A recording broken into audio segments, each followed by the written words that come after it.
In today's session, we are going to start in Sukhasana, our easy pose. I like to use or to sit upon a little bit of height in this pose. So for instance, today I'm sitting on 2 blocks on their lowest level. And this ensures when I am seated, crossing my legs at the middle of the shins, that my hips are just a little bit higher than my knees. Oftentimes, when I teach yoga classes, I see students sitting a little uncomfortably with their knees high up off the ground.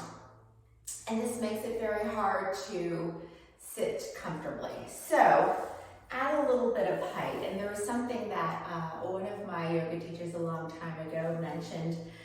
Imagine you had a marble sitting in your hip crease. You want it to be able to roll down and not just sit there. So I invite you to sit comfortably. Bring your hands to your knees. Lengthen the crown of your head up towards the ceiling. Imagine you had a string just lifting you up. And we're going to take a 3-part yogic breathing. That is inhaling, filling the belly, the lungs, the chest, and exhaling all the way from the chest, the lungs, to the low belly. We're going to take 5 deep breaths here. Allow your eyes to close and inhale. And exhale.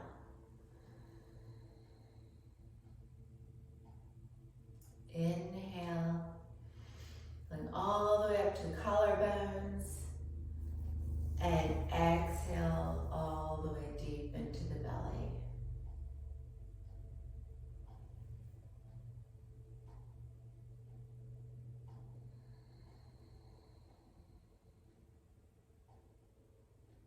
Two more.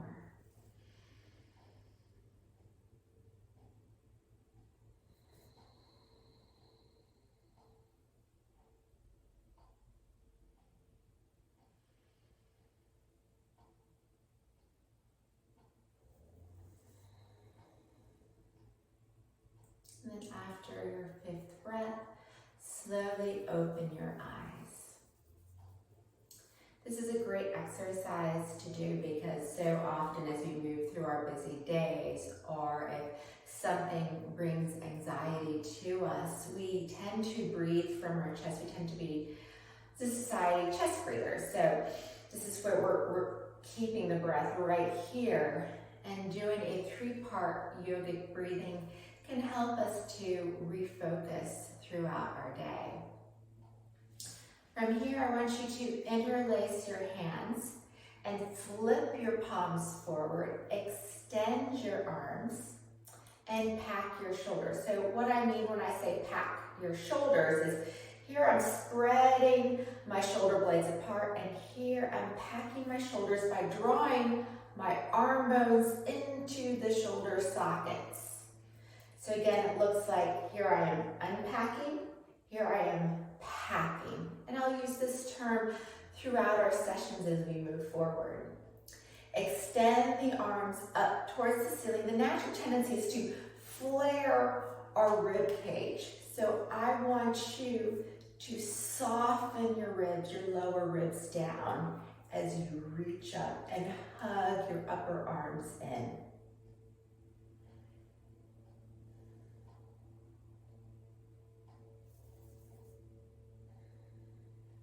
And release. Take your right hand to the outside of your left thigh and take your left hand behind you and inhale, lengthen the spine, and exhale, take a gentle twist, drawing the outer left shoulder back.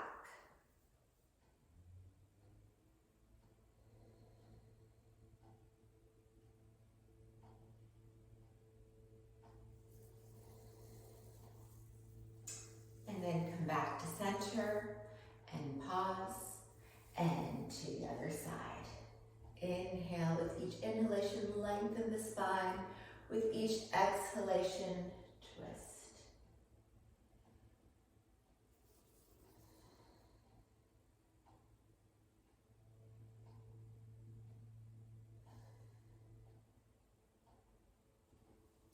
And then come back to center. We're going to do this one more time, switching the cross of your legs. So whatever the second cross is usually a little bit more uncomfortable.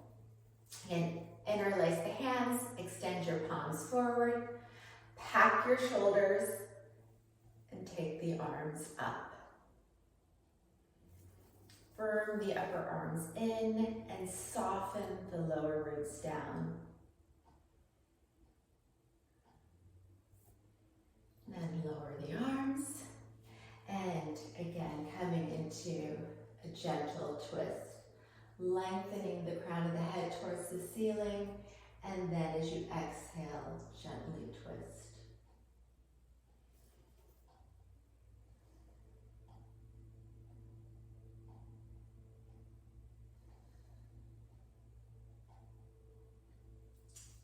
And come back to center, and second side.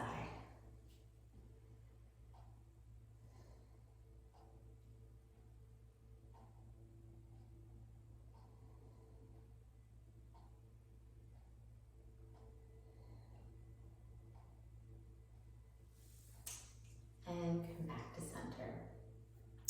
Come off of your blocks or your blankets, whatever you're using as a cushion.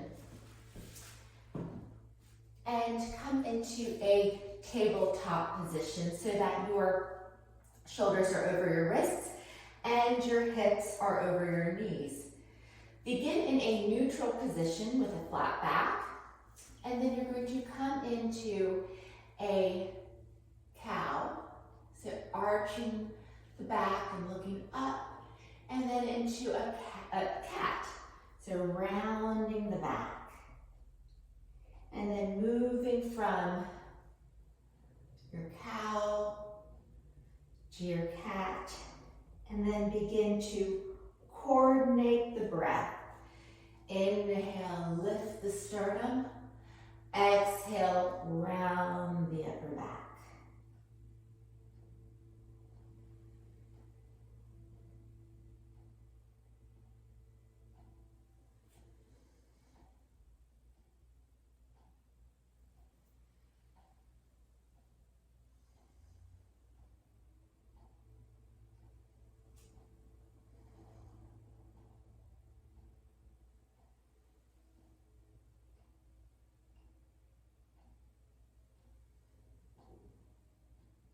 On your next inhalation, come to a flat back. Separate your knees a little wider. Bring your big toes together and sit back on your heels, coming into child's pose. You can extend your arms out alongside of you, or you can bring them along your side or on the side of your head.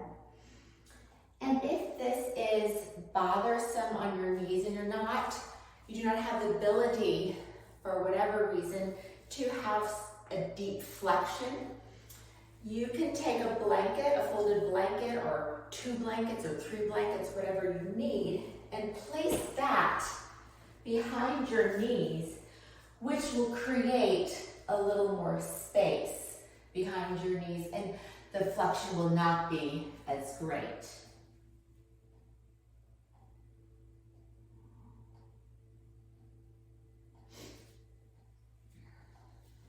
And then come on up. And we're going to move into a little bit of core work. Let's take a seat, and this is where you're going to find your strap. And you're going to fold your strap into half. And that strap is going to be placed underneath your low back.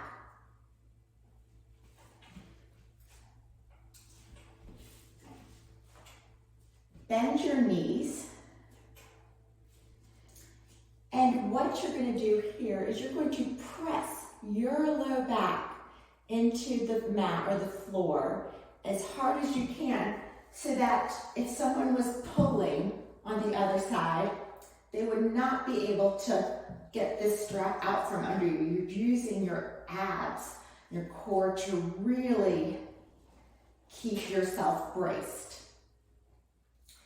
So for instance, if I let go and I'm not engaging my core here, it's easy to slide the strap out from under me. And this goes back to a little bit of what I was talking in my last module about bracing your core. Now you're doing it on the floor where you have the proprioception of the floor to give you that feedback. Are you engaging your core abdominals? Here I am. I cannot get from either side the strap out from under me. But if I start to lose that connection, then it starts to slide. So I want you to think about connecting your hip points, your pelvis, to your lower ribs. So I'm keeping a short space between my hip points and my lower ribs. The moment I do not keep that connection, I open up, and that's when I can pull the strap out from under me. So I recommend just trying this and holding it for about 10 breaths or so, and you will feel your abdominals working. From here, we're going to take it a little bit further. I'm still going to have the strap from underneath my low back, but I'm going to take two, right here I have just two rags. You can use washcloths, hand towels, whatever, and I'm going to place one under each heel. And again, I'm going to lie back down, pressing my low back into the floor. I'm going to extend one leg or one heel, still maintaining that I cannot pull the strap out, and draw that heel in. Extend the second side, and bring it back up. The moment I start to open up and I extend a leg, I'm able to pull the strap out. So you want to be doing this exercise maybe with someone nearby that's pulling on the strap to keep you honest. Maintaining that pelvis to rib connection.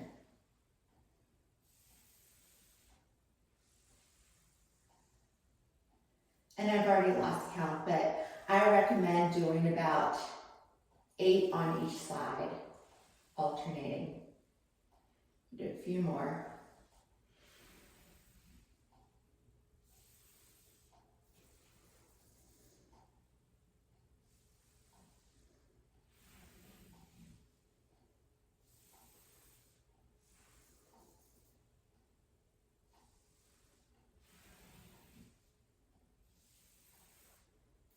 And come on up.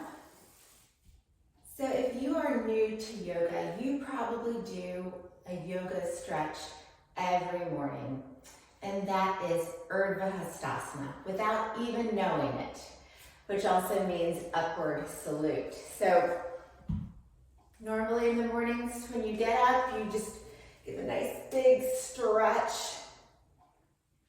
And that is Urdhva Hastasana. So I'm going to refine it just a little bit, and I'm going to use a block. So stand in mountain pose or Tadasana. Take your hands to the short side of the block. Pack your shoulders. And then take the arms up. The tendency here is to flare the ribs. Avoid that tendency just as we were a few minutes ago seated. And squeeze the block. Firm the upper arms in and hold. And it's okay if you're not able to get your arms alongside your ears. Keep them forward, whatever is comfortable for you without flaring the low ribs. And I encourage you to hold this for about 5 breaths.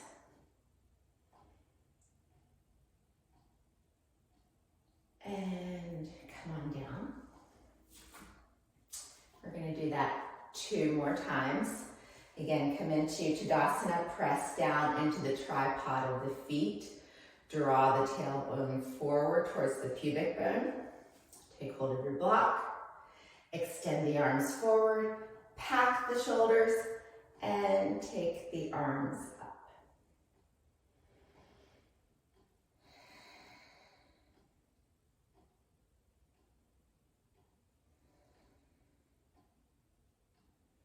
We tend to lose a lot of shoulder mobility as we're sitting over our desks or driving in the car, and this is a great way to help improve your shoulder mobility. And release. And last one.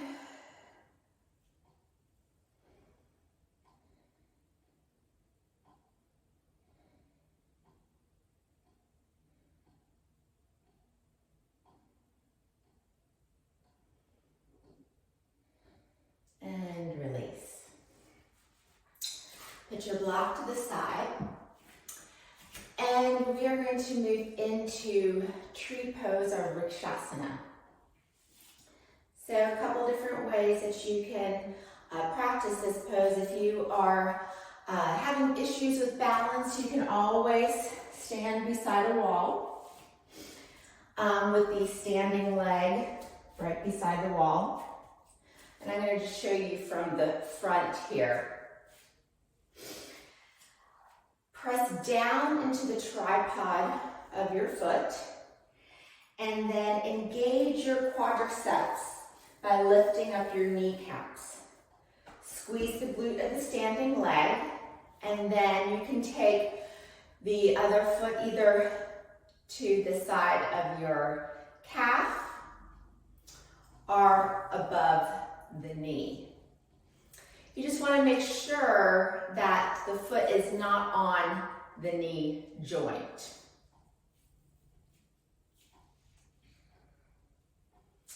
And then bring your hands to prayer. Find a point in the room that is not moving that you can affix your gaze, and this is called a drishti. And then once you feel steady, you can take your arms up, just as we did a moment ago in Urdhva Hastasana.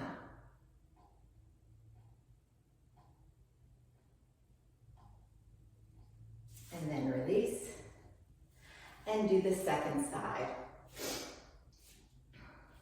Again, press down into the tripod of the foot, engage your quadriceps, squeeze the glute of the standing leg, and then take the foot either above or below the knee. And then once you are steady, extend the arms.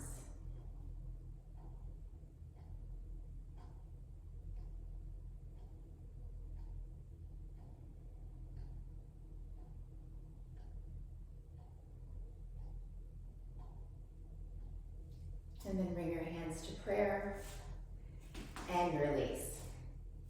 We're going to do this one more time. And as we do this, I want to show you a couple of common mistakes. One of the things that we tend to do, and I know I did this all the time, just standing around the house or talking with people. I remember when I was first teaching yoga, I would stand at the front desk talking to other teachers, and I would be in this, I just put myself into tree pose, and what I do is I would push this hip out. So as we come into tree pose again on each side, I'm going to give you a couple of cues that I want you to keep in mind as you practice this pose. Press down to the tripod of the foot. Remember, this leg is like the trunk of your tree. And then take the foot above or below the knee. Instead of pushing this hip out, you're going to draw that hip in. And by squeezing the glutes, that's what really helps to draw that hip in. And as you do that, press this foot, the bent knee foot, into the inner thigh. And then take the arms up. And if you want an added challenge, you can begin to lift the chest. You can even begin to close the eyes. I know if I do that, I'm just going to fall right out, but it's something that I'm working on. And bring your hands to prayer. And release. Second side. Press down into the foot. Anchor that leg, that's your tree trunk. And then take the foot above or below the knee. Again, drawing the outer hip in towards the midline, pressing the foot into the inner thigh, and take the arms up.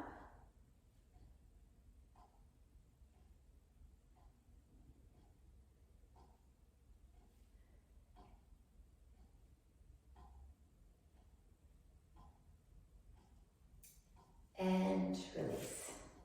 Shake it out. Adho Mukha Svanasana, or downward facing dog. Begin on your hands and knees in a tabletop position. Make sure that your middle finger is pointing forward. Step one foot back, and then the other, keeping your feet about mat distance apart.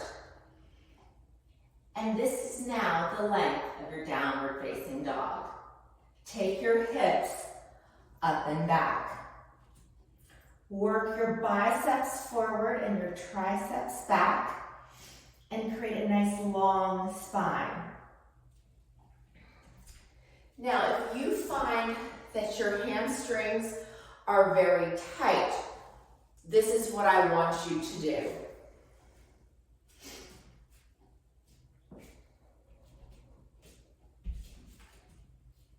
When you take your hips up and back, I want you to bend your knees deeply and continue to press your hips up and back. This will allow you to create a nice long spine.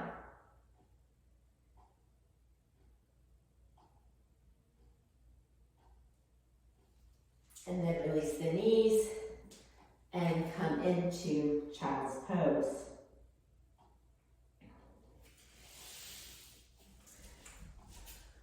We're going to move between downward facing dog and warrior two, or Virabhadrasana 2. To come into warrior two, start in mountain pose, and then take your hands on your hips and step your feet wide apart. Rotate your left leg out 90 degrees and turn your torso forward. The tendency is for the torso to move towards the extended leg. And look for an alignment so that your heel lines up with the arch of the back foot. Press down into the tripod of the front foot. Press into the outer edge of the back foot, and then bend the knee. And what I like to do is bend and straighten as I start to work on this external rotation of my hips. And then begin to hold. Make sure that front knee is tracking over the second or third toe. The tendency is for that knee to knock inwards. So you want to make sure that you can see your front big toe. Another tendency is to shift forward. You want to stack your shoulders over your hips, and then extend the arms out, and then take your gaze over your left hand. And then come up, turn your feet forward, and go to the other side. So rotating the right leg out 90 degrees. And for that heel to arch alignment, turn your torso forward. And just as we did on the other side, bend and straighten, doing that 3 to 5 times.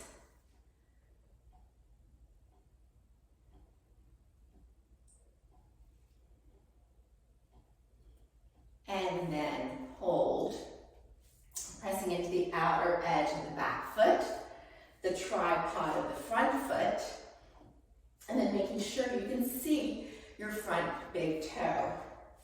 And then take the arms out and take your gaze over your right hand. And as you are learning these poses, I suggest holding these poses for about 5 breaths. And then come on up, turn your feet forward, and then step your feet together. We're going to do this one more time along with our downward facing dog. So come back into your tabletop position. Step one leg back and then the other. And then take your hips up and back. Press your thighs back. Extend from the backs of the knees to the heels, and it's okay if your heels are off the floor.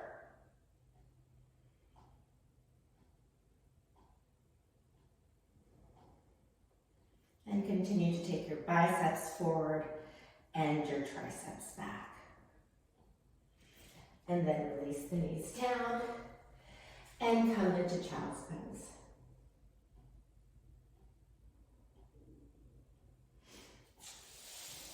And then come on up for one more warrior two.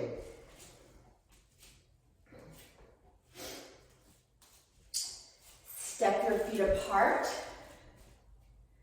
Rotate your left leg out 90 degrees. Again, make sure your torso is pointing forward, and bend the front knee and extend the arms. Press into the outer edge of the back foot, the tripod of the front foot. Make sure you can see your left big toe. And then here's another cue. I want you to think about rolling your left buttock forward as you take the top of the right thigh back. Don't worry too much about these little intricacies.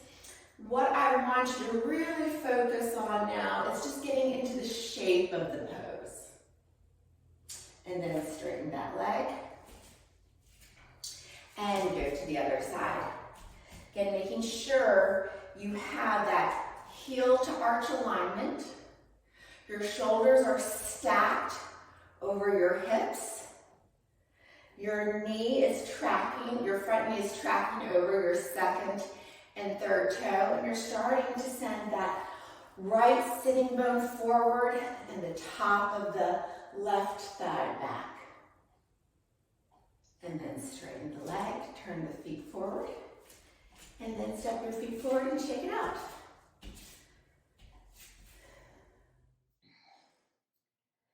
Earlier in today's session, we did something called a back pressure crunch, where we had the strap beneath our low back, and it was our goal to press the low back into the floor so we couldn't pull the strap out.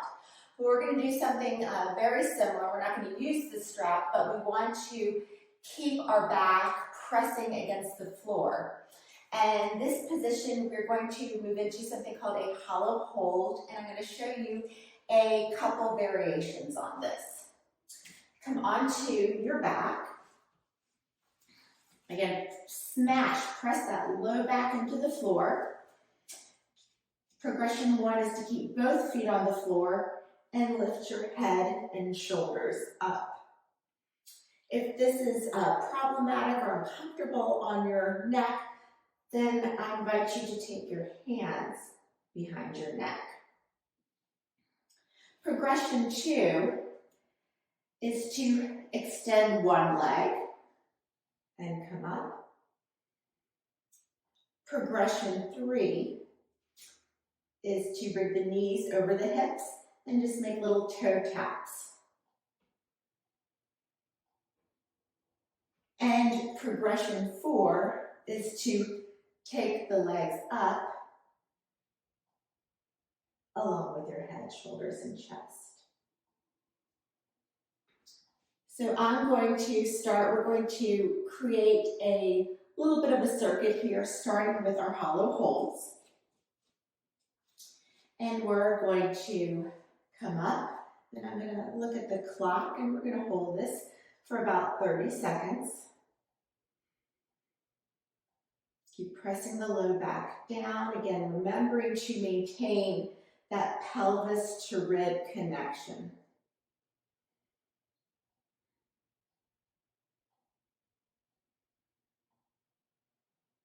And you have about 5 seconds left. 5, 4, 3, 2, 1. And then come on down. The second exercise in our circuit is a glute bridge. I'm going to take a block and I'm going to place it in between my knees. And I'm going to lift my hips up, hold, and then release. The common tendency is to lift up, arch, or low back.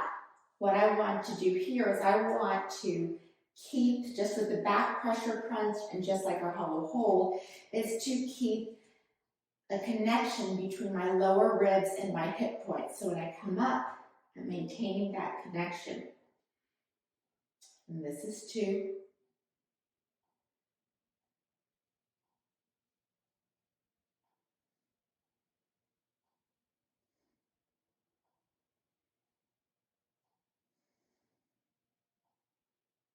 Three more.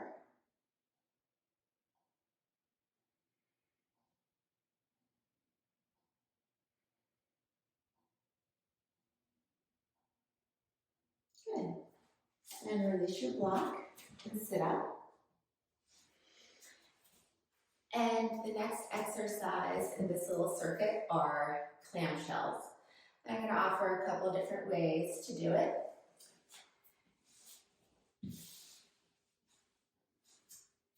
Have your knees in front of you. And from here, you're just lifting the top leg and lowering. So lift and lower. And you can always, to make it a little more challenging, you can take a band just above your knees. And again, if you have a couple of these mini bands, you'll notice that you can play around with how much resistance you need.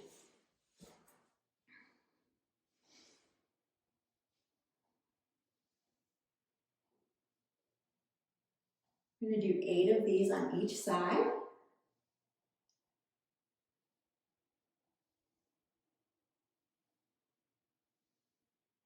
And 2 more.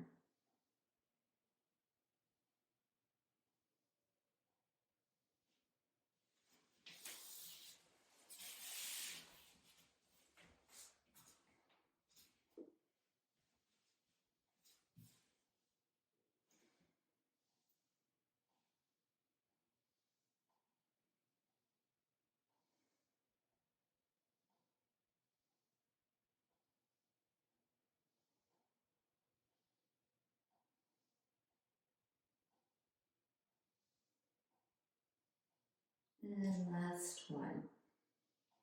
I think I'll be feeling these tomorrow. So take your band off. And we're going to go back to our hollow holds.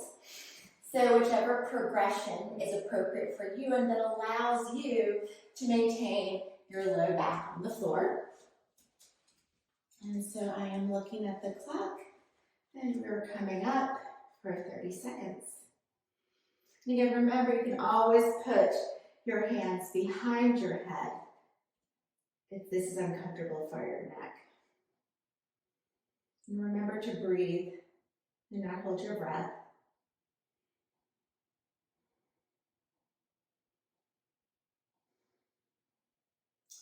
And 4, 3, 2, 1, and come down. Grab your block again for glute bridges. Bring it in between the thighs, squeeze the block. And remember that pelvis to rib connection.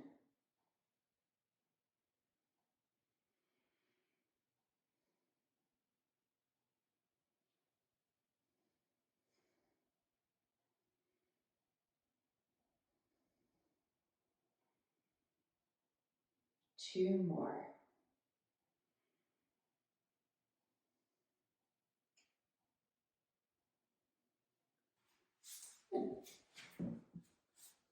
And we'll move into clamshells. You can use the band or not. I'm not going to on this round. Just to save a little bit of time from getting in and out.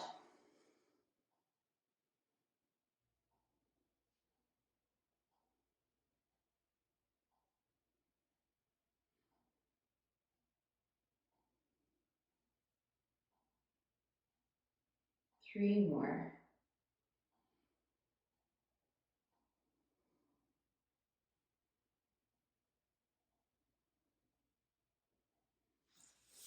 And switch sides.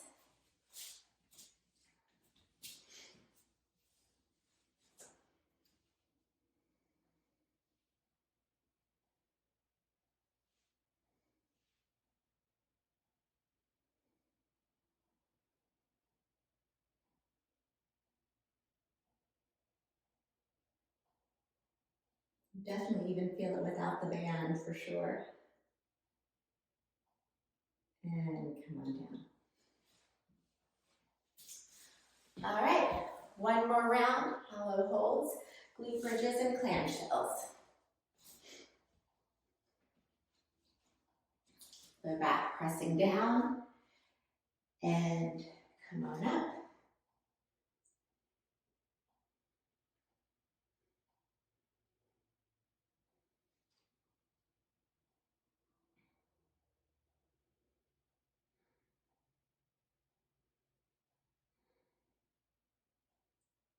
And 3, 2, and 1.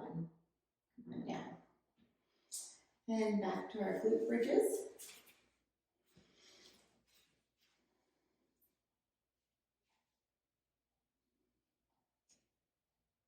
Keep squeezing the glutes, keep it tight as you come up.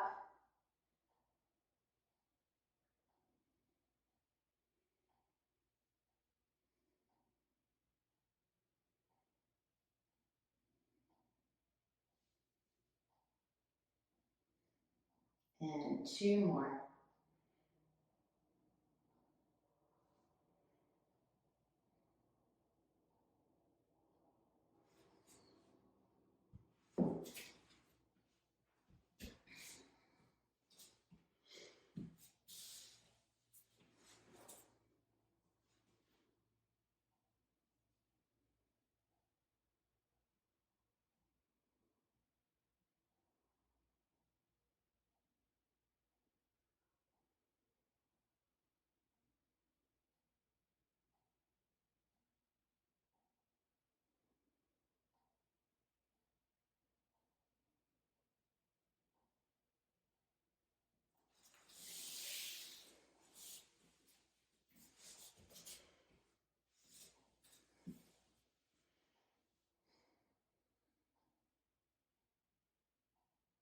You'll definitely notice that the clamshells will help strengthen your abductors, your outer hips, and which will come in handy when we work on our squats. And I think I have another 1 or 2 more. Good. And we're finished with that round. So we are going to come into, we're going to wind down a little bit with a seated yoga pose. And all seated yoga poses start with Dandasana, our staff pose. So extending the legs out, removing the flesh from the sitting bones, sitting evenly on your sitting bones or buttock bones. And bringing your hands along your side and taking your outer shoulders back. We're going to move into Baddha Konasana, our bound ankle pose. For this pose, I do like to sit upon a little bit of height. You can sit on a folded blanket. I'm going to sit back on my blocks.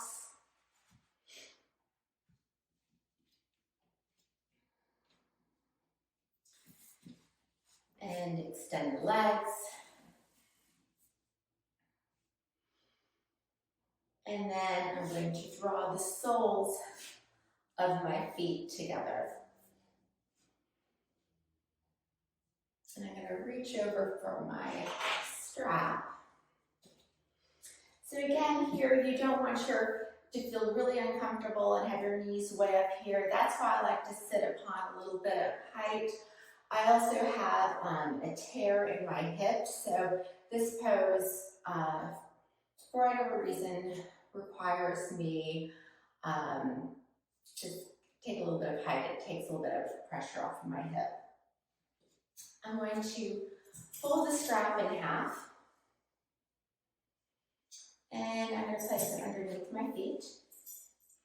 And I'm going to roll my shoulders up and back, and I'm going to pull on the strap and pull my elbows back and in, and keep my chin lifted, or keep my chest lifted, extending from the inner groin to the inner knees.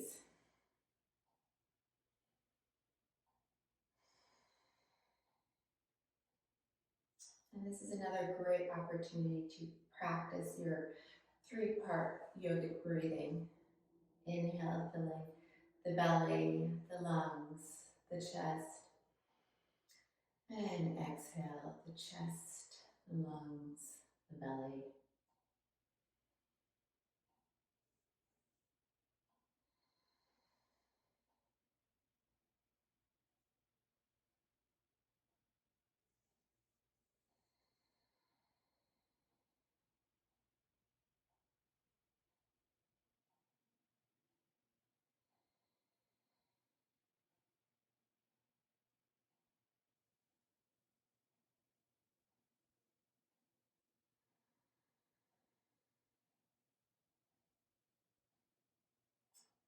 And then slowly release your strap.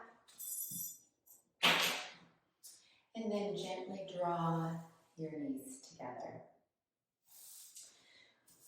You're now going to come to one of my favorite parts in yoga, which is Shavasana, our corpse pose. So if you're not familiar with yoga, this is the final resting pose done at the end of every class. I've heard it's called, referred to as yoga nap time. So usually we stay in this pose about 5 minutes at the end of each class, just depending on the length of the class and how much time is left. I'm not going to stay here for the complete 5 minutes, but I'm going to show you how to get into the pose, and then I encourage you to stay here as long as you need. I assume you're practicing this at home, so if you want to stay in it for 20 minutes, feel free to do so.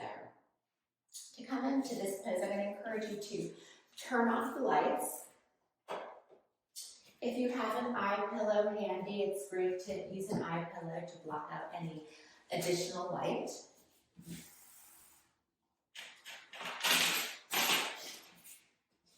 And you are going to lay down. Take your outer shoulders back so much so that your palms face upward, and let your feet fall out to the side, and let your back body melt into the floor. If you find that this is not comfortable on your low back, you can do a couple of things. You can bend your knees and bring your feet wide and let your knees knock in. You can also take a blanket rolled up.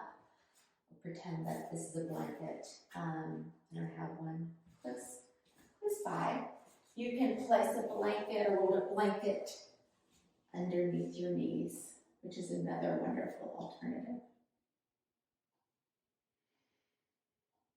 And then just allow yourself, your mind to quiet. And focus on your breath.